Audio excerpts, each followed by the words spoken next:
Group को।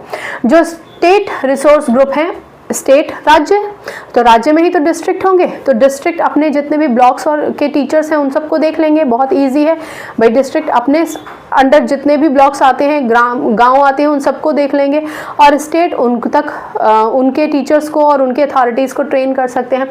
तो ultimately ये ट्रेनिंग मॉड्यूल्स में ट्रेनिंग SRGs और DRGs के हिसाब से दी जाती है।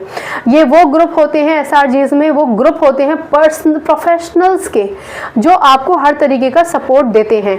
इसका मतलब इन दोनों ग्रुप्स का जो मेन मकसद होता है वो होता है educational success at local level, अपने अपने लेवल पर एजुकेशन सक्सेस। और एजुकेशन सक्सेस का सिर्फ ये मतलब नहीं होता कि बच्चा स्कूल में आ गया, एडमिशन ले लिया, रिटेन कर लिया, नहीं, वो रिटेन कर लिया यानी कि ठहरा रहा। तो ये जो सर्व शिक्षा अभियान है ना, इसका ये भी मोटिव था कि भैया बच्चा एडमिशन ले और रिटेन करे, ये नहीं कि ड्रॉप आउट होकर चला जाए, ठीक है।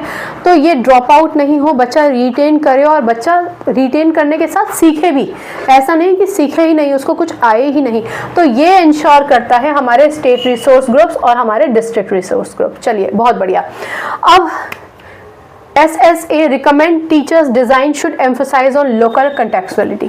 ये बहुत ज़्यादा ज़रूरी है कि भैया टीचर को जब आप ट्रेनिंग दे रहे हैं ना, तो लोकल कॉन्टेक्स्ट में आप उनको रीडिंग दीजिए, यानी उनकी ट्रेनिंग दीजिए। इसका मतलब कि लोकली जो हमारा एनवायरनमेंट है, हमारा कल्चर है, हमारी परंपराएं हैं, हमारा जो रियल वर्ल्ड अप्रोच है, जो रियल वर्ल्ड है, जो हमारा रियल वर्ल्ड है, उसके हिसाब से हमको एजुकेशन दी जाए, ताकि बच्चा बिल्कुल कट ऑफ महसूस ना करे अपने एनवायरनमेंट में। उसको घर जाने के बाद ऐसा ही लगे कि हाँ वो यहीं से बिलोंग करता है, ये सब उसी का है। तो उसका कल्चर वो ना भूल जाए, उसका हेरिटेज वो ना भूल जाए, उसका आर्ट एंड क्राफ्ट अगर कुछ है वहाँ का तो वो ना भूल जाए, उसका रिचनेस ना भूल जाए, उसका रियल वर्ल्ड उसके साथ में हमेशा जुड़ा रहे।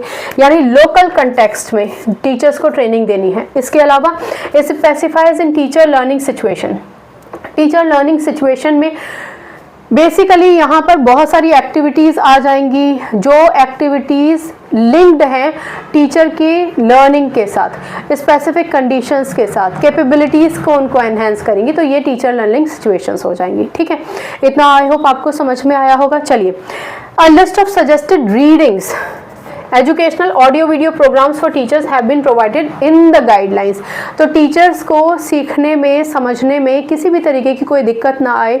रिसर्च पेपर्स होते हैं, जर्नल्स होते हैं, बहुत सारे रीडिंग आर्टिकल्स होते हैं, टीचर्स को वो सब कुछ प्रोवाइड किए जाएँ, ऑडियो वीडियो एड उनको प्रोवाइड किया जाए, ताकि टीचर को पूरी तरीके से उनको समझ में आए कि हमें इंक्लूसिव क्लास किस तरीके से लेना है,